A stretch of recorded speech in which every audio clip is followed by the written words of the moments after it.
अस्मद्गुरुभ्यो नमः। श्रीमते रामानुजाय नमः। श्रीकृष्णपरब्रह्मणे नमः। श्रीभूनीला समेत श्रीवेंकटेशपरब्रह्मणे नमः। श्रीगोदारंगनाथाभ्यां नमः। जय श्रीमन्नारायण, जय श्रीकृष्ण, जय जय श्रीकृष्ण। प्रिय భగవద్భక్త బంధువులారా, ధనుర్మాస వ్రతంలో ఈరోజు 4వ రోజు పాసురాన్ని మనం అనుసంధించుకుంటున్నాం. అమ్మ గోదాదేవి చెప్పినటువంటి అద్భుతమైనటువంటి తిరుప్పావై ప్రబంధంలో 4వ పాసురాన్ని. ఈ 4వ పాసురంలో అమ్మవారు ఆశిమనే కన్నా ఒండుని కైకరవేల్ అని స్వామిని ప్రార్థించేటువంటి అద్భుతమైనటువంటి పాసురం. ఒకసారి పాసురాన్ని చెప్పుకుందాం. ఆశిమనై కన్నా ఒండ్రుని కైకరవేల్ ஆழியுள் புக்கு முகந்து கொடார்த்தேரி ஊசி முதல்வ நிர்வம்போல் மெய்கரத்து பாஷியந்தோலுடைர் பற்பனாபன் கையில் ஆஷி போல் மின்னி வலம்பரி போல் நின்னதிருந்து தாஷாதேஷாங்கமுதைத்த சரவர போல் வாழ்வருகினை பெய்திடாய் நாங்களும் மார்கர் நீராட மகிழ்ந்தேலோரெம்பாவாய்.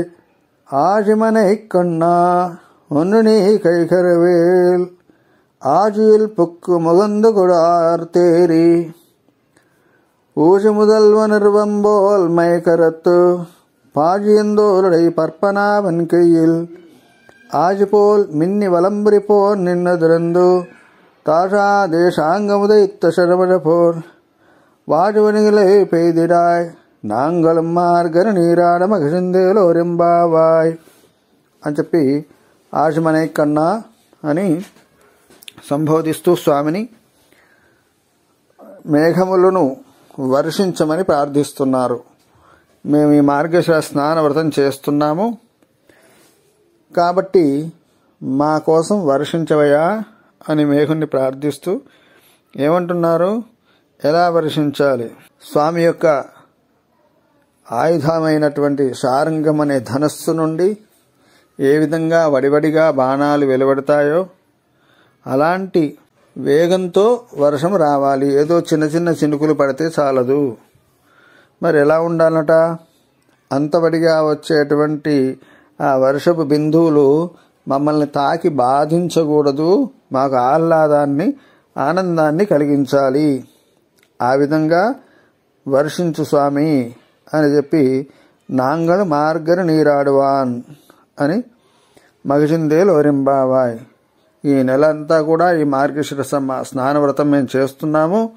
మా వ్రత సమృద్ధి కోసం నువ్వు చక్కగా వర్షించు అని చెప్పి ప్రార్థించేటువంటి శ్లోకం. మన పూర్వాచార్యులు పెద్దలందరూ కూడా వర్షాభావంగా ఉన్నప్పుడు వర్షాలు కురవడానికి కూడా ఈ పాసురాన్ని అనుసంధానం చేసి చక్కటి వర్షాలను పొందినటువంటి అనుభవాలు ఉన్నవి. ఆ విధంగా జల సమృద్ధి కోసం మేఘుణ్ణి ఆ శ్రీకృష్ణ పరమాత్ముడు ఆత్మగా ఉన్నటువంటి ఆ స్వామిని ప్రార్థిస్తున్నారు. జై శ్రీమన్నారాయణ, జై జై శ్రీమన్నారాయణ.